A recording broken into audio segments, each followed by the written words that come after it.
नमस्कार दोस्तों, the daily broadcast में आप सभी का स्वागत है। आज डेट है 19 मार्च और आज की इस वीडियो में हम करने वाले हैं द हिंदू न्यूज़पेपर के एडिटोरियल सेक्शन का डिटेल एनालिसिस। ये पूरा का पूरा वीडियो हिंदी में होने वाला है ताकि जितने भी डेटा और फैक्ट हैं उनको आप बहुत ही बेहतरीन तरीके से समझ पाएँ। तो चलिए शुरुआत करते हैं इस फोटो के साथ, जहाँ दिखाया गया है आज की डेट में उत्तर प्रदेश में क्या व्यवस्था है कानून को लेके, किसानों को लेके। और यहाँ कुछ दिख नहीं रहा होगा लेकिन मैं बता देता हूँ किस तरीके से इंफ्रास्ट्रक्चर यानी रोड, बिल्डिंग, डैम, उन सब का जो कंस्ट्रक्शन है उसके रिलेटेड बात की गई है। तो बता रहे हैं कि कैसे कानून व्यवस्था सुधर चुकी है, ऐसे योगी जी कह रहे हैं। बता रहे हैं किसान किस तरीके से खुशहाल हैं, ये भी योगी जी कह रहे हैं। और बता रहे हैं किस तरीके से आज के डेट में जितने भी रोड हैं, इंफ्रास्ट्रक्चर हैं, वो बन रहा है। खैर ये बात तो हमें कहनी पड़ेगी कि इंफ्रास्ट्रक्चर जो है वो काफ़ी ज़्यादा प्रोग्रेस कर रहा है, क्योंकि हम देख सकते हैं कितने सारे एक्सप्रेसवे जो है वो आज के डेट में उत्तर प्रदेश में बनाए जा रहे हैं। एक एग्जांपल मैं आपको देना चाहूँगा, गंगा एक्सप्रेसवे जो अभी रिसेंटली कुछ टाइम पहले प्रपोज हुआ है। उसके अलावा भी बहुत सारे एक्सप्रेसवेज कनेक्टिविटी के लिए बढ़ाए जा रहे हैं, जिसने लॉजिस्टिक्स को बहुत ज़्यादा सपोर्ट दिया है ताकि उत्तर प्रदेश में जितनी भी इंडस्ट्रीज़ हैं वो काफ़ी ज़्यादा आगे आके बढ़ें। उसके अलावा किसान की में मैं ज़्यादा कमेंट नहीं करूँगा क्योंकि इस पर ओपिनियन वेरी करता है। खैर उन्होंने यहाँ पर अपने पॉइंट बताए गए हैं, उन्होंने उत्तर प्रदेश में क्या क्या किया है। उसके अलावा कानून व्यवस्था, अब क्या कानून व्यवस्था उत्तर प्रदेश में मेरे हिसाब से ऐसी है कि उसमें सुधार तो हो रहे हैं लेकिन सुधार और लाना ज़्यादा ज़रूरी है, क्योंकि उत्तर प्रदेश जो है पॉपुलेशन के टर्म्स में काफ़ी बड़ा राज्य है। अगर क्षेत्रफल की बात करें तो उसमें तो राजस्थान सबसे बड़ा है, लेकिन वैसे अगर पॉपुलेशन में और ओवरऑल तरीके से देखा जाए तो उत्तर प्रदेश को ही सबसे बड़ा मानते हैं। तो क्योंकि इतना बड़ा राज्य है तो डेफिनेटली कानून व्यवस्था को सुधार करने में थोड़ा समय ज़रूर लगेगा। तो हाँ, कानून व्यवस्था तो फ्यूचर में सुधर जाएगी और अभी भी जो थोड़े बहुत लूप होल्स हैं उनको हटा दिया जाएगा। चलिए शुरुआत करते हैं एक बहुत ही बेहतरीन फोटो के साथ। देखिए यहाँ पर किस तरीके से लिखा गया है, उठो जागो और तब तक मत रुको जब तक आपको आपकी मंजिल प्राप्त न हो जाए। अब ये बेसिकली स्टूडेंट्स के लिए बहुत बेहतरीन तरीके से फिट होता है। क्यों? क्योंकि देखिए आपको एक प्रॉपर रूटीन टाइम टेबल बनाना पड़ेगा जिसमें आपके उठने और सोने का समय होगा। आपको अपनी मंजिल के लिए जागना पड़ेगा। ऐसा नहीं कि आप सोते ही रह गए, आपने 6 घंटा सोने की टाइम टेबल बनाया और आप 8 घंटा सो गए। नहीं, इस तरीके से नहीं चलेगा। आपको प्रॉपर समय पे जगना पड़ेगा और तब तक आपको मेहनत करते रहनी पड़ेगी। तो तब तक आपको नहीं रुकना होगा जब तक आपको आपकी मंजिल प्राप्त ना हो जाए। देखिए ये एज ए स्टूडेंट अगर आप एग्जाम की तैयारी कर रहे हैं तो आपके लिए बहुत फिट होता है, आपकी लाइफ में बहुत बेहतरीन तरीके से। तो प्लीज़ आप एक प्रॉपर टाइम टेबल के साथ चलिए ताकि आप अपने सारे सब्जेक्ट्स को भी कवर कर पाएँ, अपने डेली के जो टारगेट्स हैं उनको भी पूरा कर पाएँ। और डेफिनेटली अगर आप ये सब चीज़ें फॉलो करेंगे, और हाँ इसके साथ आपको नींद भी त्यागनी पड़ेगी। तो अगर आप नींद को त्यागेंगे और इन सब चीज़ों को फॉलो करेंगे तो आपको आपकी मंजिल ज़रूर ही मिलेगी। चलिए आज हमें करना है 3 इंपॉर्टेंट एडिटोरियल आर्टिकल्स का डिस्कशन। आज के जो न्यूज़पेपर था उसमें एक पूरे पेपर में तो पूरी पॉलिटिकल न्यूज़ ही आई थी, आप पॉलिटिकल एडिटोरियल ही कह लीजिए, तो वो हमारे एग्जाम पॉइंट ऑफ व्यू से रिलेवेंट नहीं है। उसके अलावा एक पेज में जहाँ 4 एडिटोरियल्स आए थे उनमें से 3 तो हम अभी डिस्कस करने वाले हैं। बाकी जो एक एडिटोरियल था वो भी एक तरीके से पॉलिटिक्स से ही रिलेटेड था, वो भी हमारे लिए रेलिवेंट नहीं है। तो हम डिस्कस करने वाले हैं 3 अलग अलग एडिटोरियल्स। देखिए जो पहला एडिटोरियल आर्टिकल है वो यहाँ पर डिस्कस करता है आधार की कंडीशन। अब आधार की कंडीशन क्यों? आपको पता होगा रिसेंटली ऐसा हुआ कि कई सारे रेशन कार्ड जो हैं केंद्र ने कैंसिल कर दिए और उसका रीज़न यही बताया गया था कि आधार जो है लिंक नहीं था। तो राइटर यहाँ यही कहना चाहते हैं कि किस तरीके से आधार जो है आज के डेट में एक दिक्कत बन चुका है। और ये दिक्कत आधार अपने मन से नहीं बना, ये बाकी चीज़ें जैसे राशन कार्ड हो गया, जहाँ जहाँ ये लिंक होता है वहाँ पर ये सारी दिक्कतें आ रही हैं। तो इस बारे में यहाँ पर राइटर बात करना चाहते हैं। अगले उसमें बढ़ते हैं। यहाँ पर आज के डेट में जो बाइडन और जो वेस्ट एशिया है, एक तरीके से आप कह सकते हैं जो ईरान सीरिया वाला जो एरिया है, वहाँ पर आज के डेट में क्या कंडीशन चल रही है, डोनाल्ड ट्रंप की जो पॉलिसीज़ थी उससे डिफर करके जो बाइडन की क्या पॉलिसीज़ हैं उनके बारे में बात की जा रही है। तो हम उसको डिस्कस करेंगे। यहाँ पर ये आर्टिकल बताता है फॉर अ रीसेट, यानी आज के डेट में यूएस और चाइना की अलास्का में मीटिंग होने वाली है जहाँ वो अपने एक तरीके से रिलेशन जो है उनको दोबारा पहले की तरह करने वाले हैं। तो यहाँ पर उसकी बात की गई है, लेकिन राइटर यहाँ बता रहे हैं कि ये चीज़ इतनी आसान नहीं होने वाली है, क्योंकि कोरोना के टाइम में इतना ज़्यादा देखा गया कि दोनों देश एक दूसरे के बिल्कुल खिलाफ हो चुके थे। तो ये मीटिंग इतनी आसान तरीके से कंक्लूड नहीं होने वाली, एक सोल्यूशन इतनी आसान तरीके से नहीं मिलेगा, ये यहाँ पर राइटर इसमें आर्टिकल में बताना चाहते हैं। तो चलिए स्टार्ट करते हैं अपने पहले आर्टिकल के साथ जो है आधार एज अ हर्डल। हर्डल यानी आप इसको एक बाधा कह सकते हैं। अब आधार को एक बाधा क्यों माना जा रहा है? देखिए अब यहाँ पर राइटर बोल रहे हैं कि इनएफिशिएंसी यानी कमी, एक तरीके से आधार प्रोजेक्ट में जो है वो एक वेलफेयर को डिलीवर करने में दिक्कत नहीं करनी चाहिए। अब वेलफेयर डिलीवरी की बात क्यों की जा रही है?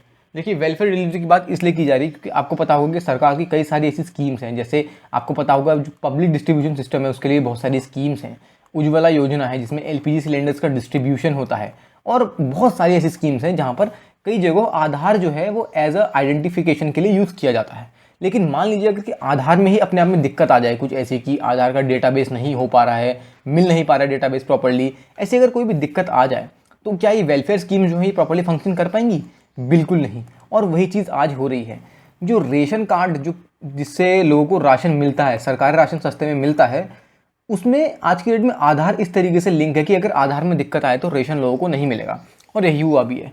सुप्रीम कोर्ट ने वेडनेसडे को ये कहा कि जो सरकार ने करीब करीब 3 करोड़ राशन कार्ड जिन्हें कैंसिल कर दिया है, वो एक सही चीज़ नहीं है। क्यों? क्योंकि देखिए, आधार डेटाबेस में अगर दिक्कत है तो इसका मतलब ये थोड़ी ना है कि आप सीधे राशन कार्ड को ही कैंसिल कर देंगे। इससे क्या क्या चीज़ें हुई हैं, इससे ये बताया गया कि राशन कार्ड से जो कैंसिल हुए हैं उससे क्या हुआ, कई राज्यों में डेथ हुई, यानी लोग भूखमरी से मर गए। और ऐसा क्यों हो रहा है? देखिए, बेसिकली अब लोग तो मर गए हैं, लेकिन इसका कारण क्या है कि बायोमेट्रिक ऑथेंटिकेशन, यानी जो हम फिंगरप्रिंट देते हैं, जो हमारी आंख जो आइरिस स्कैन की जाती है आधार कार्ड में, वो जो डेटा है वो अपडेटेड नहीं है, और वो आधार जो है बैंक अकाउंट से और इन सब चीज़ों से लिंक्ड नहीं है। तो अब देखिए, इस लिंकेज की वजह से इतने सारे लोगों की डेथ हो रही है, कितना बेहुदा रीज़न है, यहाँ पर राइटर इसे बताना चाहते हैं। उसके अलावा राइटर ये भी बोल रहे हैं कि आज के डेट में आधार जो है वो सिर्फ एक नंबर नहीं है, वो एक इंसान की आइडेंटिटी बन चुकी है। आपको भी पता होगा कि आप कहीं भी जाते हो तो आपके आइडेंटिफिकेशन के लिए सबसे पहले आधार ही मांगा जाता है। ऑल दो हमारे पास पैन कार्ड भी है, वोटर आईडी कार्ड भी है, ड्राइविंग लाइसेंस भी है, लेकिन फिर भी आधार क्यों मांगते हैं? क्योंकि आज की डेट में आधार को लिंक इस तरीके से कर दिया गया है हर चीज़ के साथ कि आधार एक बेसिक आइडेंटिटी बन चुकी है। लेकिन अगर इस बेसिक आइडेंटिटी में यानी आधार में ही अगर कोई दिक्कत आ जाए, आपके बायोमेट्रिक आइडेंटिफाई नहीं हो पा रहे हैं, आपका डेटा ही गलत चढ़ा हुआ है जिसकी वजह से आधार नंबर आपका कहीं लग नहीं सकता, तो आपको तो पब्लिक डिस्ट्रीब्यूशन सिस्टम यानी पीडीएस का जो फायदा था, नरेगा का जो फायदा जो लेबरर्स को और माइग्रेंट लोगों को मिलता है, जो एलपीजी सब्सिडी, खैर अब तो एलपीजी सब्सिडी नहीं है, जैसा हमने कल के एडिटोरियल में डिस्कस किया कि मई 2020 के बाद से एलपीजी सब्सिडी जो है वो एक तरीके से ख़त्म ही हो चुकी है। तो एलपीजी सब्सिडी जैसी चीज़ें जो आया करती थी, ये सारी चीज़ें तो आज आधार नंबर से ही इफेक्ट हो जाएंगी, और इन फ्यूचर तो हमें ये सब चीज़ें मिलेंगी ही नहीं। तो देखिए, अब ऐसा राइटर कहना चाहते हैं कि इस टाइप के जो फेलियर्स हैं, इन्होंने जो गरीब लोग हैं और बाकी जो लोग हैं उनको बहुत इनकन्वीनियंस यानी असुविधा और बहुत सारी सफरिंग्स जो हैं लोगों को मिली हैं। सफरिंग्स किस सेंस में? जैसा ऊपर डिस्कस किया, बहुत सारे लोगों की बिना राशन मिले ही मौत हो गई, कई सारे लोग भूखमरी से उन लोगों की मौत हो गई। तो ये सारी दिक्कतें हैं राइटर यहाँ बताना चाहते हैं। और ये सब चीज़ें क्यों हो रही है? एक छोटी सी दिक्कत की वजह से। वो छोटी सी दिक्कत क्या है? सरकार की तरफ से जो आधार का जो आइडेंटिफिकेशन है बायोमेट्रिक्स का, वो प्रॉपर्ली नहीं हो पा रहा है, जिसकी वजह से रेशन कार्ड जो है वो लिंक्ड नहीं है। अब देखिए, यहाँ पर राइटर बताना चाहते हैं कि सरकार ने ये प्रॉमिस किया था कि अगर ऐसी कोई भी दिक्कतें आती हैं तो लोगों को एग्जेम्पशन मिलेगा, यानी छूट मिलेगी अगर इस टाइप की कोई भी दिक्कतें आती हैं। और ऐसी दिक्कतें जो हैं लोगों को अपना जो फ़ायदा है सरकार से, यानी जो पब्लिक डिस्ट्रीब्यूशन सिस्टम से जो राशन मिलता है, जो सब्सिडीज़ मिलती हैं, अगर उनमें कोई दिक्कत कर रहा है तो सरकार सच में ऐसा करेगी कि सरकार इन चीज़ों के लिए छूट देगी ताकि आपको ये सब दिक्कतें ना हो। लेकिन ऑन ग्राउंड देखा गया है कि इस टाइप के जो सिस्टम है वो एक फेलियर ही हुए हैं। सरकार ने सिर्फ कह दिया, लेकिन ऑन ग्राउंड सरकार ने ऐसा कुछ नहीं कहा है, नहीं किया है, ऐसा राइटर कहना चाहते हैं। कई राज्य हैं ऐसे जहाँ पर ये सब चीज़ें बिल्कुल बहुत बुरी तरीके से देखी गई हैं, कि जैसे झारखंड राज्य जो बता रहा है कि 2017 में बहुत सारे ऐसे लोग थे जो इनकी भूखमरी से ही मौत हो गई। और क्यों ऐसा हुआ? क्योंकि उनको सब्सिडीज़ और प्रॉपर बेनिफिट्स नहीं मिल पाए। अब कई ऐसा, जैसे हम लोग तो मिडिल क्लास फैमिली में आते हैं और रिच क्लास फैमिली में भी कई लोग आते हैं, तो हमको अगर सब्सिडी ना दी जाए या उतने बेनिफिट्स ना मिले तो फिर भी हमारे पे ज़्यादा फर्क नहीं पड़ता। लेकिन हमारी कंट्री में आपको पता होगा कि पॉवर्टी जो है वो बहुत ज़्यादा हाई है, और जितने भी लोग बिलो पॉवर्टी लाइन हैं, ये ज़्यादातर मैक्सिमम ये लोग जो सरकार की सब्सिडीज़ होती हैं, जो उनको फेयर प्राइस शॉप से जो पब्लिक डिस्ट्रीब्यूशन सिस्टम के द्वारा रेशन मिलता है, उन्हीं पे डिपेंडेंट रहते हैं। और अगर ये दोनों चीज़ें ही चली जाती हैं तो इन लोगों की ज़िंदगी पे बहुत ज़्यादा असर होता है। तो राइटर यही कहना चाहते हैं कि किस तरीके से 2017 में झारखंड में इन सब्सिडीज़ और बेनिफिट को ना मिलने से बहुत सारे लोगों की मौत हो गई। उसके अलावा राइटर ये भी बताना चाहते हैं कि जो यूनिक आइडेंटिटी है, यूनिक आइडेंटिटी के अंदर क्या होता है कि ऐसा होता है कि बायोमेट्रिक ऑथेंटिकेशन जो है वो एक तरीके से फेलियर आ रहा है कई जगहों पे। अब फेलियर किस तरीके से आ रहा है? अब देखिए, इतनी बड़ी इंडस्ट्री है, यानी इतने सारे लोग हैं, और टेक्नोलॉजी का भी इतना ज़्यादा एडवांसमेंट हो रहा है। ऐसा तो नहीं है कि हम टेक्नोलॉजी में बहुत पीछे हैं, क्योंकि आज की डेट में हम डिजिटल इंडिया की तरफ बहुत ज़्यादा आगे बढ़ चुके हैं, आपको पता होगा। लेकिन इतनी सारी चीज़ें होने के बावजूद भी बायोमेट्रिक फेलियर होना तो एक बहुत बड़ी बात है ना। इसका मतलब सरकार प्रॉपर्ली अपने जो सिस्टम्स हैं, अपने जो प्रोसेस है जो आइडेंटिफिकेशन का, उसके ऊपर ध्यान नहीं दे रही है, इसीलिए ऐसे छोटे छोटे फेलियर हो रहे हैं। आपको भी पता होगा कि इंडिया में बहुत सारी गवर्नमेंट के अंदर में ही छोटी मोटी दिक्कतें हैं जो बहुत टाइम से चल रही हैं और सॉल्व नहीं हो पाएंगी। आपको पता होगा कि ऐसी कई सारी गवर्नमेंट वेबसाइट्स भी हैं जहाँ पर अगर एक बार में ज़्यादा लोग आ जाएँ तो वो वेबसाइट हैंग हो जाती हैं, जबकि टेक्नोलॉजी के इतने ज़्यादा एडवांसमेंट में ये सब चीज़ें नहीं होनी चाहिए, लेकिन फिर भी हो ही रही हैं। सेम चीज़ राइटर हैं बोल रहे हैं कि बायोमेट्रिक ऑथेंटिकेशन में भी यही दिक्कतें आ रही हैं। गलती सरकार की है, यानी गवर्नमेंट के साइड से दिक्कत है, और जो उसका हल, जो उसका मतलब हल तो नहीं, उसका जो सफरिंग है एक तरीके से, उसको भुगतना किसको पड़ रहा है? पब्लिक को। पब्लिक में भी जो पुअर लोग हैं उनको ये सब चीज़ें ज़्यादा भुगतनी पड़ रही हैं, राइटर यहाँ ये कहना चाहते हैं। इसके अलावा यहाँ राइटर ये कह रहे हैं कि फिंगरप्रिंट को स्टोर करना, आइरिस स्कैन को स्टोर करना, ये बहुत बार डाउट का भी एक सीन रह चुका है। डाउट का सीन क्यों रह चुका है, मैं आपको एक चीज़ बताता हूँ। बहुत पहले ऐसा भी हुआ था कि इस टाइप की चीज़ें जो हैं, जैसे यहाँ फिंगरप्रिंट्स को स्टोर किए जाते हैं, फेस को स्टोर किया जाता है, आइरिस को स्कैन किया जाता है, ये डाटा बहुत बार लीक भी हो चुका है, जबकि ऐसा नहीं होना चाहिए। तो ये अगेन क्या है, ये सरकार के जो फंक्शनिंग है उसमें एक तरीके का लूप होल है कि इतना वैल्यूएबल और इंपॉर्टेंट डेटा लीक क्यों हो रहा है। ये बहुत बड़ा मेजर क्वेश्चन है और यही एक डाउट उठाता है। और उसके अलावा सक्सेस रेट जो है इस ऑथेंटिकेशन का वो भी बहुत कम है।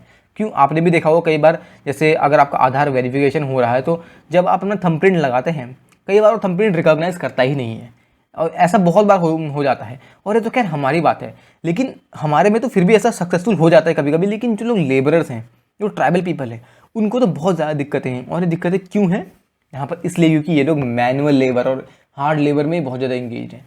इन सब चीज़ों में, जैसे कोई इंसान इंडस्ट्री में बहुत ज़्यादा काम करता है, कोई इंसान एग्रीकल्चर में बहुत ज़्यादा काम कर रहा है, कोई इंसान बहुत ज़्यादा लेबर वर्क में इन्वॉल्व है, तो क्या होगा कि ये सब वर्क, इसमें हाथ का बहुत ज़्यादा इस्तेमाल होता है। तो वहाँ फिंगरप्रिंट जो है वो एक तरीके से, क्या आप कह सकते हैं, चेंज हो जाते हैं या मिट जाते हैं, या उसमें एक तरीके से इरेगुलरिटी आ जाती है। अब इरेगुलरिटी आ जाएगी तो सिंपल सी बात है, जो सिस्टम है जहाँ पर आपका आधार का डेटा है वो उसको रिकॉग्नाइज ही नहीं करेगा। और अगर वो रिकॉग्नाइज नहीं करेगा तो आपको जो आपका राशन है, आपको जो आपका बेनिफिट है, जो आपको सब्सिडी मिलनी है, वो तो आपको मिलेगी ही नहीं। अगर वो चीज़ मिलेगी ही नहीं तो आपको एक तरीके से लॉस हो गया ना। और ये गलती आपकी तो नहीं थी कि आप कोई लेबरिंग में इन्वॉल्व हैं, या आप एग्रीकल्चर में इन्वॉल्व हैं, या आप इंडस्ट्री में इन्वॉल्व हैं। ये तो आपकी एक तरीके से डेली जो आपकी लाइफ का अर्निंग है वो पार्ट है ना। तो इसमें आपकी दिक्कत नहीं है, लेकिन फिर भी भुगतना तो आप ही को पड़ रहा है। तो राइटर यहाँ मेन चीज़ यही कह रहे हैं कि जो सरकार के जो सिस्टम के अंदर लूप होल्स हैं वो किस तरीके से आज के डेट में एक हर्डल बन चुके हैं, दिक्कतें कर रहे हैं। और इस टाइप के जो वेरिफिकेशन है इनको हम सही कैसे कर सकते हैं इन सब चीज़ों को? पहली बात तो जैसे इस टाइप की जो बेनिफिट्स हैं, और जो बेनिफिट्स के अलावा जो और हमें सब्सिडीज़ मिलती हैं, इनको डिसेंट्रलाइज करना चाहिए, यानी पंचायत लेवल पे इनको ले आया जाए।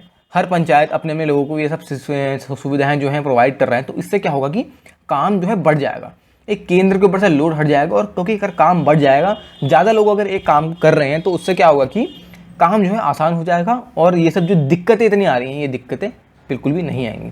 सॉरी दोस्तों, अगर आपको कोई बैकग्राउंड नॉइज़ आ रहा है तो उसके लिए मैं बहुत माफ़ी आपसे मांगता हूँ। चलिए बढ़ते हैं अपने अगले आर्टिकल की तरफ, Biden and the West Asian tinderbox. अब ऐसा क्यों कहा जा रहा है? देखिए, मैं आपको इस आर्टिकल को स्टार्ट करने से पहले कुछ चीज़ बता दूँ। डोनाल्ड ट्रंप के टाइम में जो पॉलिसीज़ थी वो बहुत अलग थी। आपको भी पता होगा, डोनाल्ड ट्रंप आए दिन कुछ ना कुछ कर देते थे। कोई ऐसा ट्वीट कर देंगे जिसकी वजह से लोग भड़क जाते थे, कंट्रीज भड़क जाती थी। बिल्कुल रातों रात कोई ऐसा एक्शन ले लेंगे जिसकी वजह से जियोपॉलिटिक्स में बहुत ज़्यादा दिक्कत आती थी। लेकिन जो बाइडेन की पॉलिसी इनके बिल्कुल अपोजिट है, यानी जो डोनाल्ड ट्रंप नहीं करना चाहते थे, जो बाइडेन वही कर रहे हैं। आज के डेट में जो बाइडेन के सामने बहुत सारी चीज़ें ऐसी हैं जो डोनाल्ड ट्रंप नहीं करना चाहते थे। इसका एक एग्जांपल मैं दूंगा, Iran nuclear deal. Joe Biden Donald Trump जो है ईरान न्यूक्लियर डील से बिल्कुल बाहर निकल चुके थे, लेकिन जो बाइडेन आज के डेट में इसको रिवाइव करने की बात कर रहे हैं। वैसे ही बहुत सारी और चीज़ें भी हैं जो डोनाल्ड ट्रंप और जो बाइडेन के बीच में बिल्कुल अपोजिट हैं। तो बताया जा रहा है कि किस तरीके से अभी 36 दिन हुए ही थे जो बाइडेन को प्रेसिडेंसी में आए हुए कि उन्होंने अपनी पहली एयर स्ट्राइक कर दी। आपको पता होगा कि उन्होंने भी रिसेंटली अपनी एयर स्ट्राइक करी थी, जब उन्होंने 25 फरवरी को जितने भी ईरान बैक्ड मिलिशियाज थे सीरिया में, उनको बॉम्ब कर दिया था। और बॉम्ब क्यों किया था? उसका कारण ये था कि उन लोगों ने ईरान का, अमेरिका का जो बेस था, कहाँ, एरबिल में जो अमेरिका का बेस था, वहाँ पर रॉकेट अटैक किया था। तो ऐसा नहीं है कि जो बाइडेन ने पहला अटैक किया, क्योंकि ये ईरान के जो मिलिशियाज थे, इन्होंने पहला अमेरिका के एक बेस पर अटैक किया, तो उसी के बदले में, उसी का जवाब देने के लिए ही जो बाइडेन ने उन पे एक तरीके से अटैक किया। और ये कहाँ पर है? इराक की जो कुर्दिस्तान की जो कैपिटल है, आप उसको कह सकते हैं, वो है। अब कुर्दिस्तान क्या है? देखिए, ये कोई ऐसा कंट्री नहीं है, ये बस एक तरीके की मांग है। अब ये मांग कैसी है? मांग को इस तरीके से की है कि टर्की, सीरिया, इन जो कंट्रीज़ हैं, इनके कई पार्ट ऐसे हैं जहाँ पर ये जो मिलिशियाज हैं ये कहते हैं कि वहाँ पर एक कंट्री यानी कुर्दिस्तान बनना चाहिए। जैसे आपको पता होगा कि कई राज्य हमारे इंडिया में भी थे, नागालैंड हो गया, ये सब ऐसे राज्य थे जो बोलते थे कि हमें एक अलग देश चाहिए, नागालैंड चाहिए। अब नागालैंड क्या है, मैं आपको बेसिकली बता देता हूँ कि जो आतंकवादी संगठन है NSCN, national socialist council of Nagaland, इनका एक वो था, एजेंडा था कि इनको एक नागालैंड नाम का देश चाहिए जिसमें नागालैंड तो पूरा आएगा ही आएगा, कुछ पार्ट अरुणाचल प्रदेश का भी आएगा, कुछ पार्ट आएगा मणिपुर का, और कुछ पार्ट म्यांमार का आएगा। और ऐसा क्यों? क्योंकि इन सारे एरियाज़ में जितने भी नागा लोग हैं वो रहते हैं। तो बेसिकली क्योंकि वहाँ पर उस टाइप के लोग रहते हैं तो उनकी डिमांड थी कि हमें नागालैंड नाम का अलग देश चाहिए। वही हालत कुर्दिस्तान की भी है। कुर्दिस्तान की मांग कई देशों के अलग अलग पार्ट्स को लेके की गई है क्योंकि वहाँ पर उस टाइप के लोग रहते हैं। लेकिन ये तो माना जा नहीं सकता, क्योंकि ऐसा तो हो नहीं सकता कि सबको अपना अपना अलग देश बनाने की बात की जाए। तो बेसिकली इराक बेस्ड कुर्दिस्तान है, वहाँ पर जो उन्होंने जो अमेरिकन बेस पे अटैक किया एरबिल में, उसके जवाब में जो बाइडन ने ये सब चीज़ें करी। उसके अलावा एक और मेन रिपोर्ट थी। अब देखिए 2018 यानी अक्टूबर 2, 2018 जो इंडिया में गांधी जयंती के नाम पे मनाया जाता है, वो इतना अच्छा दिन था, इतना पीसफुल डे माना जाता है। और उसी दिन मतलब ये इंडिया में ही नहीं माना जाता, और ओवर वर्ल्ड में, यूके के कई पार्ट्स में, यूएस के कई पार्ट्स में, इनफैक्ट अफ्रीका के कई पार्ट्स में इसको बहुत अच्छी तरीके से माना जाता है, क्योंकि वो भी जानते हैं गांधी जी ने काफ़ी ज़्यादा चीज़ें करी थी इंडिया को इंडिपेंडेंस दिलाने में, और एक तरीके से अपनी कंट्री के लिए एक तरीके से फाइट करने के लिए, एक तरीके से कंस्ट्रक्टिव फाइट करने के लिए बहुत वर्क किया था। तो बहुत उनको वहाँ पर रिस्पेक्ट किया जाता है। तब इतने अच्छे दिन के अंदर आप देख सकते हैं कि सऊदी ने क्या किया। सऊदी ने जमाल खशोगी नाम के जो एक सऊदी के रेजिडेंट थे उनको मार दिया गया। अब ये सऊदी में ही नहीं रह रहे थे, ये जाके टर्की में रह रहे थे। लेकिन जमाल खशोगी करते क्या थे ये भी आपको बता देता हूँ। जनरली जमाल खशोगी जो थे वो जो वहाँ के सऊदी के क्राउन प्रिंस मोहम्मद बिन सलमान थे, उनके और उनकी फैमिली के खिलाफ आर्टिकल्स लिखते थे, उनको एक तरीके से क्रिटिसाइज करते थे। CRITIS जो भी मतलब स्पेलिंग है ये, मतलब उनको क्रिटिसाइज किया करते थे। तो क्योंकि उनका क्रिटिसिज्म क्यों मतलब वहाँ पर हुआ करता था, तो ये चीज़ उनको पसंद नहीं आती थी। अब अगर जमाल खशोगी अगर सऊदी में रहते हो तो उनको तो डेफिनेटली वहीं पर अरेस्ट करके वहीं मार दिया जाता। लेकिन क्योंकि वो टर्की में रह रहे थे तो सऊदी डायरेक्टली उनको मार नहीं सकता था। लेकिन अभी क्योंकि जमाल खशोगी को कुछ अपना मैरिज रिलेटेड कुछ काम कराना था, तो वो जो टर्की जो सऊदी का एक तरीके से कॉन्सुलेट था इस्तांबुल में, वहाँ पर गए अपना रजिस्ट्रेशन कराने के लिए। लेकिन वहाँ पर जो क्राउन प्रिंस थे मोहम्मद बिन सलमान, उनके जो गुंडे थे या उनके जो लोग जिन्होंने भेजा था, उन्होंने उनको वहीं पर वहाँ की जो कंसल्टेंसी थी वहीं पर उनको मार दिया, और उनको एक तरीके से कह सकते हैं उनको उनके मतलब सारे लाश वाशों को भी ठिकाने लगा दिया। तो एक तरीके से ह्यूमन राइट्स का बहुत वायलेशन था, और जितने भी ग्रुप्स थे, NGOs थे, वो सब इस चीज़ के अगेंस्ट आ गए कि जो भी ये सऊदी ने किया ये बहुत गलत चीज़ थी।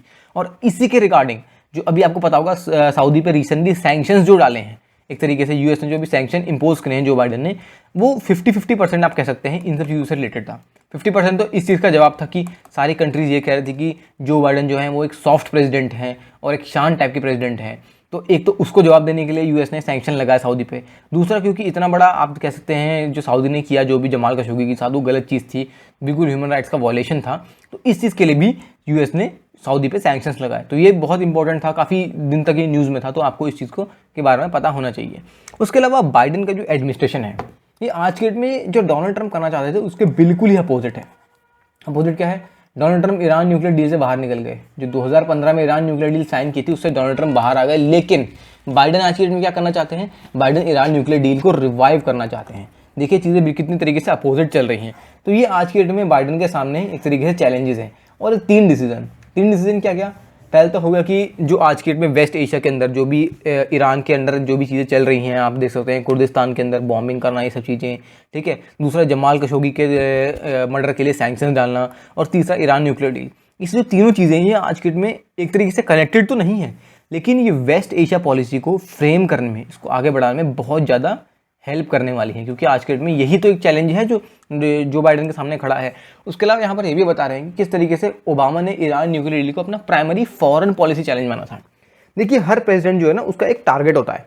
जैसे मैं आपको अगर ओबामा के टाइम आप रिलेट नहीं भी कर पाए तो मैं आपको डोनाल्ड ट्रंप की टारगेटिंग में बताता हूँ। उनकी टारगेटिंग क्या थी? ईरान और चाइना। तभी आपने देखा होगा चाइना के खिलाफ कितना एग्रेशन था उनमें, और कितने एक्शंस लिया करते थे चाइना के खिलाफ। ईरान न्यूक्लियर डील से बाहर आ गया ताकि ईरान को बहुत ज़्यादा वो हार्म कर सकें। तो डोनाल्ड ट्रंप के ये दो टारगेट्स थे। ऐसे ही ओबामा के भी अपने टाइम में टारगेट क्या थे? ईरान न्यूक्लियर प्रोग्राम का जो एक तरीके से उसको टारगेट नहीं करना, वो डोनाल्ड ट्रंप वो ओबामा का एक तरीके से एजेंडा था। लेकिन अब जो बाइडन का एजेंडा बिल्कुल अलग है। वो ईरान के खिलाफ सॉफ्ट है, लेकिन उनका मेन एजेंडा क्या है, सऊदी को एक तरीके से नुकसान पहुंचाना। तो हर प्रेसिडेंट की एक अपना एक टारगेटिंग होती है।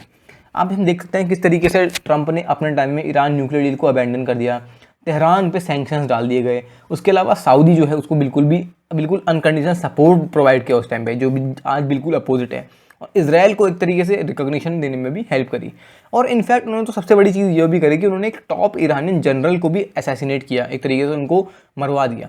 अब लेकिन देखिए, क्योंकि ईरानियन जनरल को मरवाया तो आपको पता है उस टाइम एग्रेशन बहुत ज़्यादा हुआ था, थोड़ा बहुत वायलेंस भी देखा गया था ईरान की जो अमेरिका की जो एम्बेसी है वहाँ पर। लेकिन मिस्टर ट्रम्प यानी डोनाल्ड ट्रम्प ने कभी भी डायरेक्ट वॉर नहीं लड़ा ईरान के साथ। देखिए, जो भी चीज़ें यहाँ पर करी एक तरीके से इनडायरेक्ट चीज़ें करी हैं डोनाल्ड ट्रम्प ने, लेकिन कभी भी डायरेक्ट चीज़ें नहीं करी हैं उन्होंने। और उसके अलावा उन्होंने जो कासिम सुलेमानी थे, जनरल कासिम सुलेमानी थे, उनको इराक में मारा। भले ही वो ईरानियन जनरल थे, लेकिन उनको मारा इराक में, क्योंकि वो एक तरीके से उनका कहना था कि जितने भी अमेरिका के आप कह सकते हैं इराक के अंदर एक्शंस हैं, वो जनरल कासिम सुलेमानी जो है उनको एक तरीके से नल कर देते हैं, वो उनके बिल्कुल अपोजिट पे रहते हैं। तो क्योंकि वो एक तरीके से उनके लिए खतरा थे, एक तरीके से यूएस यानी डोनाल्ड ट्रम्प को टेररिस्ट कहते थे, उनको टेररिस्ट कहा जाता था। तो वो जब जनरल कासिम सुलेमानी मरे तब उन्होंने भी यही कहा कि हमने टेररिस्ट को किल कर दिया है, किसी जनरल को नहीं मारा है, ये वो कहते थे। तो इस तरीके से आपने देख सकते हैं कि किस तरीके से कासिम सुलेमानी को भी इराक में मारा गया, ताकि ईरान के अंदर डायरेक्टली उन्होंने वॉयलेंस नहीं किया। लेकिन मिस्टर बाइडेन यानी जो बाइडेन जो है उनके सामने आज के में सेम स्ट्रैटेजिक रियलिटी खड़ी हो चुकी है। ऑल्दो चैलेंजेस अलग अलग है, लेकिन रियलिटी तो एक ही है ना, कि उनको एक तरफ से सऊदी जो है उस पर कड़ी नज़र रखनी है, इतने सारे सैंक्शंस लगा रहे हैं, ईरान न्यूक्लियर डील को भी रिवाइव करना है।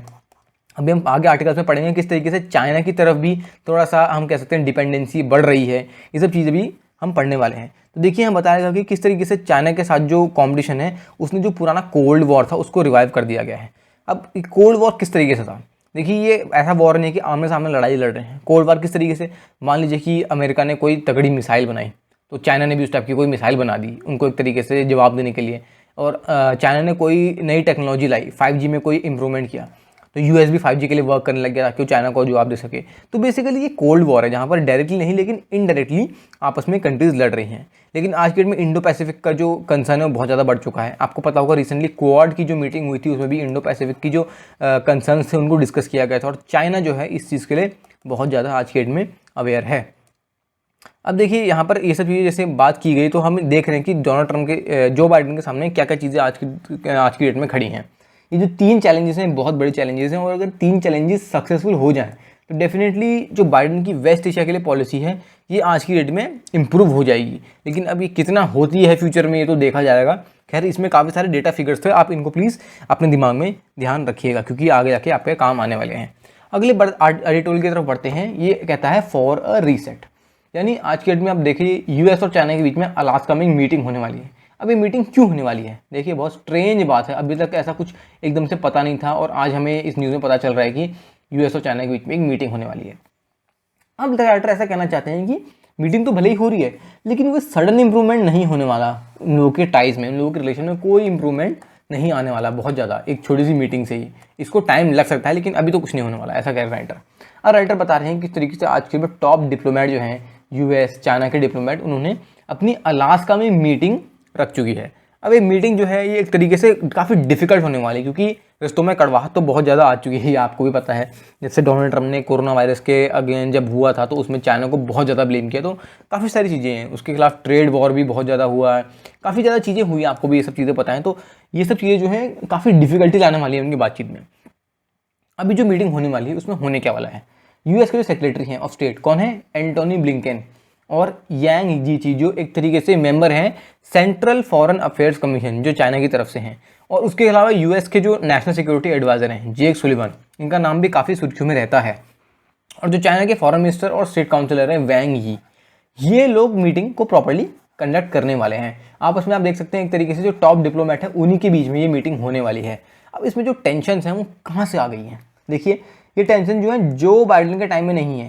मैं आपको सिंपल शब्द में बताऊँ, जो डोनाल्ड ट्रम्प ने रायता फैलाया है, जो उन्होंने गंदगी फैलाई है एक तरीके से, उसको समेटने के लिए जो बाइडेन को इतना सारी मशक्कत करनी पड़ रही है। अब हो क्या रहा है, ट्रम्प के टाइम में जितने भी ट्रेड टैरिफ हुए थे, 5G टेलीकम्युनिकेशन में जो तरीके से हमने वॉर लड़ी आपस में, टेक एक्सपोनेंट जो है यानी टेक्नोलॉजी में जितने भी प्रोग्रेस आपस में कंट्रीज ने देखी, उसके अलावा चाइना के जो मैरीटाइम एक्शंस थे, मैरीटाइम एक्शन कैसे, साउथ चाइना सी में जो चाइना एग्रेशन दिखाता है, इंडो पैसिफिक में भी जो स्ट्रिंग ऑफ पर्ल स्ट्रैटेजी जो चाइना फॉलो कर रहा है ताकि इंडिया को काउंटर कर सके। तो चाइना की जो ये सारी हरकतें हैं ना, ये डोनाल्ड ट्रंप को बिल्कुल ही पसंद नहीं थी। तो इसलिए डोनाल्ड ट्रंप ने इन सब चीज़ों के खिलाफ एक्शन लिया और चाइना को ये चीज़ नहीं पसंद है। उसके अलावा सबसे बड़ी बात तो अब यहाँ देखिए, जब भी कोरोना वायरस की बात आती है तो अगर आपने नोटिस किया होगा तो जब भी डोनाल्ड ट्रंप एड्रेस करते हैं और जब भी वो ट्वीट भी करते थे, उन्होंने कभी भी कोरोना वायरस नहीं कहा। उन्होंने हमेशा इसको क्या बोला, बहुत फनी चीज़ है, उन्होंने हमेशा इसको चाइनीज़ वायरस यानी चाइना वायरस करके उसको एड्रेस किया। और ये इतनी हंसीदार चीज़ इसलिए है क्योंकि जब भी वो ऐसा कहता था तो चाइना हमेशा एक तरीके का एग्रेशन दिखाया करता था। एग्रेशन क्यों? चाइना खुद कहता था कि हम खुद इस चीज़ से जूझ रहे हैं और आप एक तरीके से मतलब दुनिया के सामने हमारी बेइज्जती कर रहे हैं चाइना वायरस कह के। तो डोनाल्ड ट्रंप ये सब चीज़ों में तो खैर माहिर थे, कभी कुछ ट्वीट कर देंगे, कभी कुछ ऐसा एक्शन ले लेंगे रातों रात की, मतलब ऐसा जियो पॉलिटिक्स में चेंज आ जाया करता था। तो ये सब चीज़ें डोनाल्ड ट्रंप ने बहुत ज़्यादा करी हैं। उसके अलावा यहाँ ये भी बता रहे हैं कि किस तरीके से बाइडेन एडमिनिस्ट्रेशन जब वो प्रेसिडेंसी में आए तो उन्होंने कहा कि वो चाइना के जो एक्शंस हैं, यानी जिनजियांग में जो क्रैकडाउन और हांगकांग में जो सप्रेशन एक तरीके से कर रहे हैं, लोगों को ह्यूमन राइट्स का वायलेशन कर रहे हैं, उनको सप्रेस किया जा रहा है। उसके अलावा जो चाइना यूएस अलाइज जो हैं, जितने भी यूएस के पार्टनर्स कंट्रीज हैं, उनके खिलाफ जो एग्रेशन दिखा रहा है। सबसे आसान एग्जांपल इंडिया ही देख लीजिए। इंडिया आज की डेट में यूएस का एक बहुत अच्छा दोस्त है, एक तरीके से काफ़ी अच्छे रिलेशन है, लेकिन चाइना इंडिया के खिलाफ चाइना ने गलवान वैली में काफ़ी ज़्यादा एग्रेशन दिखाया है। उसके अलावा ऑस्ट्रेलिया के ऊपर ट्रेड बैन्स का जो प्रेशर है, यानी कोरोना वायरस से पहले ऑस्ट्रेलिया का जो मेजर ट्रेड है वो चाइना से ही आया करता था, लेकिन अब क्योंकि ये सब चीज़ें गड़बड़ी हो गई तो ऑस्ट्रेलिया ने भी चाइना के साथ ट्रेड जो है एक तरीके से एंड कर दिया। उसके अलावा जो जापान के सेंकाकू आइलैंड्स हैं, ध्यान रखिए आपसे एग्जाम में पूछा जा सकता है क्योंकि सेंकाकू आइलैंड्स काफ़ी ज़्यादा न्यूज़ में रहे हैं। तो आपसे ये क्वेश्चन आ सकता है कि सेंकाकू आइलैंड्स किस कंट्री के आइलैंड्स हैं, तो वहाँ पर आपको सही ऑप्शन टिक करना है जापान। तो बेसिकली सेंकाकू आइलैंड्स में भी चाइना अपना काफ़ी ज़्यादा एग्रेशन दिखाता है, वहाँ पर ये क्लेम करता है कि आइलैंड्स उनका पार्ट है। उसके अलावा जो पीपल लिबरेशन आर्मी जो है वो जो LAC में जितने भी अपने एग्रेशन दिखा रहे हैं वो चीज़ें भी फीजेबल नहीं है। तो एक तरीके से बाइडेन एडमिनिस्ट्रेशन जो है वो कहते हैं कि इन सब चीज़ों के खिलाफ वो एक्शन जरूर लेंगे, लेकिन चाइना कहता है कि ये सब चीज़ें यूएस के अंडर में नहीं आती। ये चाइना की आपस में कंट्रीज़ के साथ दिक्कतें हैं। कैसी? अब जो LAC में चल रहा है वो इंडिया और चाइना का आपसी मामला है। अब जो ऑस्ट्रेलिया और के साथ ट्रेड की दिक्कत है वो चाइना और ऑस्ट्रेलिया का आपसी मामला है। जो सेंकाकू आइलैंड्स का डिस्प्यूट है वो चाइना और जापान का आपसी मामला है। तो चाइना ये कहता है कि ये सब जब बायलैटरल इशू है तो अमेरिका कौन होता है कि इन सब हमारे बीच में आने वाला और इन सब चीज़ों को सुलझाने वाला? अमेरिका को खुद का काम करना चाहिए ना, ऐसा ये चाइना का पर्सपेक्टिव है। तो देखिए अब यहाँ पर एक तरीके से आज के जो अलास्का में मीटिंग होने वाली है, इसमें मिस्टर ब्लिंकन है यानी जो यूएस सेक्रेटरी ऑफ स्टेट है, जैसा हमने भी डिस्कस किया था, वो एक तरीके से बातचीत रखने वाले हैं कि क्या क्या क्वाड कन्वर्सेशन में चीज़ें हमने करी। पूरा तो रिवील नहीं करेंगे, लेकिन ओवरऑल ये बताने वाले हैं कि क्वाड में जो भी कमिटमेंट्स हुई वो बस इसलिए हुई कि एक फ्री इंडो पैसिफिक को इंश्योर किया जाए, यानी इंडो पैसिफिक में किसी पर्टिकुलर कंट्री का एग्रेशन ना हो, जैसा चाइना करने की सोच रहा था, इनफैक्ट अभी भी सोच ही रहा है।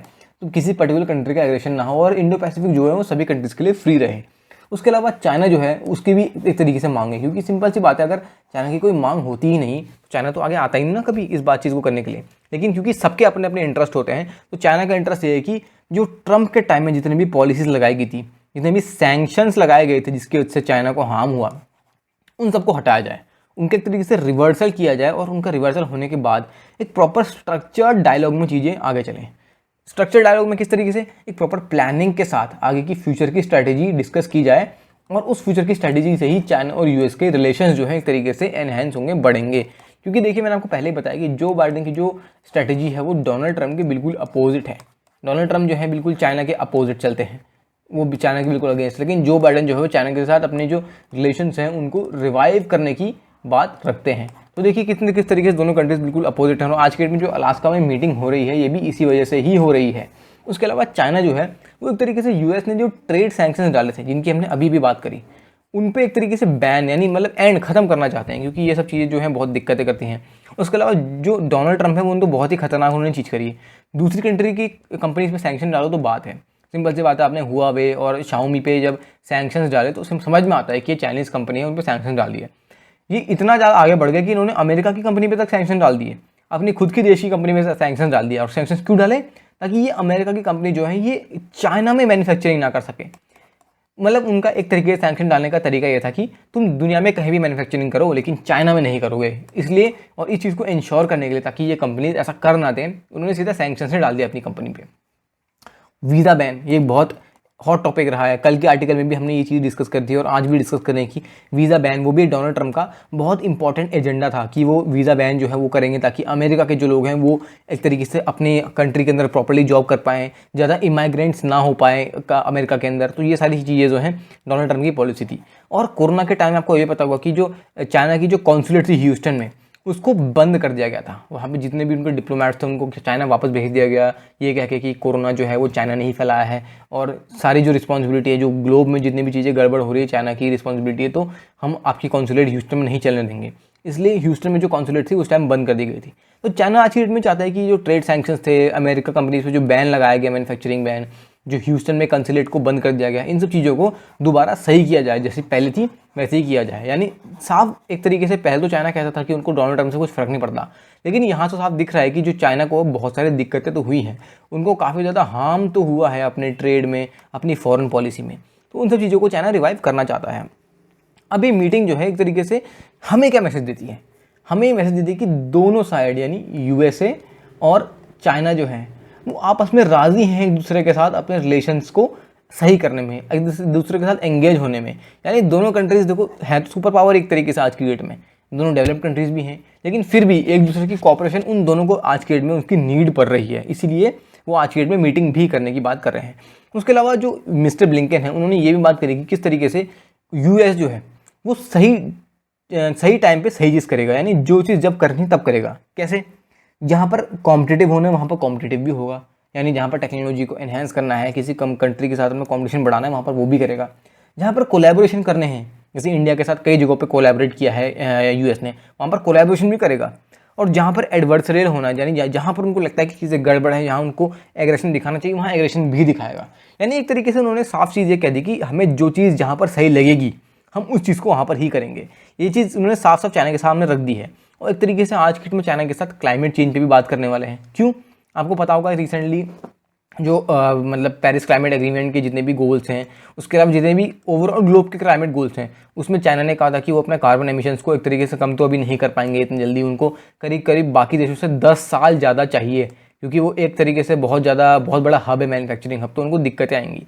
तो लेकिन ये चीज़ बहुत सही की जा रही है कि चाइना को क्लाइमेट चेंज के लिए रिगार्डिंग उनसे बात की जाएगी और किस तरीके से अपने क्लाइमेट को वो सही करें, ताकि पूरा जो वर्ल्ड है वो एक तरीके से सही डायरेक्शन में जाए क्लाइमेट चेंज में। कोविड-19 का चैलेंज है, इस पर बात की जाने वाली है। देखिए चीज़ें कितनी बदल गई। एक टाइम अमेरिका जो चाइना के बिल्कुल अगेंस्ट था, आज अमेरिका ही चाइना के साथ बातचीत करने पे आ चुका है, वो भी किस चीज़ में? कोविड-19 के चैलेंजेस में। खैर ठीक है, अगर ये चीज़ें सही डायरेक्शन में जाती हैं तो बहुत बढ़िया है। और वो इस चीज़ पे भी बात करेंगे कि किस तरीके से ग्लोबल इकोनॉमी जो है वो रिकवरी मोड में आए, क्योंकि सारे कंट्रीज़, जितनी भी कंट्रीज़ हैं जो कोविड से इफेक्टेड हैं, खैर पूरा वर्ल्ड ही है, सारे कंट्रीज़ की जीडीपी जो है वो नेगेटिव में जा चुकी है, पूरा वर्ल्ड एक तरीके से इफेक्ट हो रखा है। तो किस तरीके से रिकवरी की जाएगी इस चीज़ की भी बात वो लोग करने वाले हैं। उसके अलावा एक बहुत इंपॉर्टेंट डेटा फिगर यहाँ दिया हुआ है कि जो ट्रेड वॉर है, यानी इसको टैरिफ वॉर भी कहते हैं, यूएस चाइना के बीच में ट्रेड वॉर जो है वो उन दोनों को नहीं, पूरे वर्ल्ड को किस तरीके से इफेक्ट कर रहा है। सिंपल सी बात है, अगर देखिए अगर दो हाथी आपस में लड़ेंगे तो सिंपल सी बात है, जो आसपास की चीज़ें उनको भी दिक्कतें होंगी। अगर एक पेड़ गिरता है तो वो ऐसा नहीं कि अपने एरिया में इफेक्ट करता है, वो आसपास की जितनी भी चीज़ें होती हैं उनको भी इफेक्ट करेगा। तो अगर यूएस चाइना जैसी बड़े कंट्रीज आपस में लड़ेंगे ट्रेड वॉर में, तो जो आसपास की छोटी कंट्रीज़ हैं उनमें भी बहुत बड़ा इफेक्ट होगा, और इफेक्ट हुआ भी। सिंपल सी बात है, यहाँ पर बताया गया कि किस तरीके से इन दोनों कंट्रीज़ के बीच में जो टैरिफ वॉर हुआ उसकी कॉस्ट कितनी हुई, $600 बिलियन। ये बहुत मैसिव अमाउंट होता है। देखिए अब दोनों कंट्रीज़ की आपस में दिक्कतें होने से ही कितना बड़ा लॉस देखने को मिला इस वर्ल्ड को। तो ये भी एक बहुत दिक्कत है, और ये प्रॉपर रिसर्च से आया है, ये कोई ऐसी तुक्केबाजी से नहीं आ रखा है, ये रिसर्च ने कोट किया है। और रिसर्च किसकी थी? वर्ल्ड इकोनॉमिक फोरम की। अब देखिए ये चीज़ आपके लिए इंपॉर्टेंट क्यों हो जाती है? मान लीजिए आपके इंटरव्यू में ये चीज़ आपसे पूछी जाए कि जो टैरिफ वॉर है वो किस तरीके से इंडिया को इफेक्ट करने वाला है, तो अब इस चीज़ को बहुत अच्छे से कोट कर सकते हैं। इस चीज़ को प्रूफ क्या चीज़ करेगी? जैसे कोई भी बोल सकता है कि 600 बिलियन का लॉस हुआ, लेकिन अगर आप ये चीज़ कहें कि वर्ल्ड इकोनॉमिक फोरम की रिपोर्ट के ने जो बताया उसके अकॉर्डिंग 600 बिलियन का जो ट्रेड लॉस होगा वो पूरे वर्ल्ड को झेलना पड़ेगा, तो ये आपके आंसर को बहुत क्वालिटेटिव बनाएगा। तो आपको इस टाइप की चीज़ें जो हैं वो आर्टिकल से पकड़नी है, और मैं तो आपको खैर बताता ही रहूँगा, आपको भी इन सब चीज़ों पे ध्यान देना है, काफ़ी ज़्यादा इंपॉर्टेंट चीज़ें होती हैं। उसके अलावा आज की डेट में जो दोनों साइड यानी यूएस और चाइना जो हैं वो इस पॉसिबल मीटिंग के बाद जो यूएस के प्रेसिडेंट है जो बाइडेन और जो चाइनीज़ प्रेसिडेंट है शी जिनपिंग, वो भी इस चीज़ में बात करेंगे और एक तरीके से कॉमन कंसेंसस पे यानी कॉमन कह सकते हैं डील पे आने की कोशिश करेंगे। तो ये एक पूरा आर्टिकल, इसमें हमने देखा किस तरीके से यूएस और चाइना जो हैं वो आज की डेट में एंगेज होना चाह रहे हैं। और आज के 3 में से 2 आर्टिकल तो प्रॉपर्ली यूएस की पॉलिसीज पे ही रिलेटेड थे, क्योंकि यूएस का सीन ऐसा है, यूएस में अगर प्रेसिडेंसी चेंज हुई तो पूरा जो वर्ल्ड है वो एक तरीके से इफेक्ट होता है। सिंपल सी बात है, यूएस को आप कह सकते हैं कि एक मतलब सुपर पावर ही है, क्योंकि देखो इनकी जो गवर्नेंस में चेंज होते हैं वो पूरा दुनिया को इफेक्ट कर रही है। इनफैक्ट इंडिया को भी आपको पता है कितना ज़्यादा इफेक्ट किया। हमने यूएस से कहने पे ऑयल इंपोर्ट करना कम कर दिया ईरान से, काफ़ी ज़्यादा और सारी चीज़ें भी हैं। तो देखिए किस तरीके से यूएस की जो गवर्नेंस है वो पूरी वर्ल्ड को कैसे इफेक्ट करती है। तो डेफिनेटली इंडिया को भी काफ़ी ज़्यादा ज़रूरत है यूएस के साथ अपने रिलेशन जो है इन्हेंस करने की। और इन सब चीज़ों में तो जो बीजेपी लेड गवर्नमेंट जो है वो काफ़ी ज़्यादा अच्छा परफॉर्म कर रही है। तो ये थे 3 अलग अलग आर्टिकल्स। आई होप आपको ये आर्टिकल समझ में आए होंगे। अगर आपके कोई भी डाउट्स हैं इस आर्टिकल से रिलेटेड या आपको कोई भी क्वेश्चंस हैं तो प्लीज़ उन्हें कमेंट सेक्शन में ज़रूर ड्रॉप कीजिएगा। उसके अलावा अगर आपने इस वीडियो को शेयर नहीं किया तो प्लीज़ इस वीडियो को अपने फ्रेंड्स के साथ शेयर कीजिए, क्योंकि नॉलेज जो है वो शेयर करने से ही इंक्रीज़ होती है। अगर आपने वीडियो को लाइक नहीं किया तो डेफिनेटली इस वीडियो को लाइक भी कर दीजिए और चैनल को जरूर सब्सक्राइब कर दीजिएगा, ताकि आपको इस टाइप की editorial videos within 30 to 40 minutes properly briefly मिल जाएँ। तो आज की वीडियो के लिए इतना ही। Thank you very much for watching this. Have a great day.